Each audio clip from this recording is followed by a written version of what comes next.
नमस्कार. तुम्हा सर्वांना गुढीपाडव्याच्या आणि हिंदू नववर्षाच्या खूप खूप शुभेच्छा. सकाळची सुरुवात कशी झाली माहिती आहे? एकदम झक्कास. सकाळी लवकर उठून घराचं क्लिनिंग ऑपरेशन फत्ते केलं, देवपूजा झाली आणि दारात छान रांगोळी काढली. पण खरा सण तर किचनमध्ये सुरू होतो. सर्वांना उठल्या उठल्या आधी चहा वाजतो. मग काय, एकीकडे चहा उकळायला ठेवला आणि दुसरीकडे डाळ शिजायला घातली. माझे इकडे कणिक भिजून होईपर्यंत कृष्णाने बाहेर गुढी उभारण्याची जय्यंत तयारी केली होती.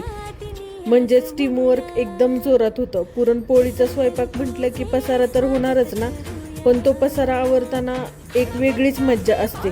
आता सगळ्यात महत्त्वाचं म्हणजे आमचं शूट.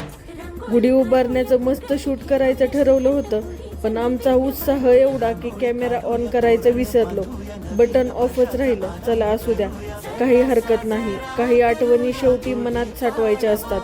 शेवटी सगळं तळण काढून झालं आणि पुरणपोळ्या करायला घेतल्या. आणि खरं सांगू, जेव्हा पोळी अशी टम्म फुगते ना, तेव्हा सगळा थकवा कुठल्या कुठे पळून जातो. पोळी फुगली की पुढच्या पोळ्या करायला अजून स्फूर्ती येते.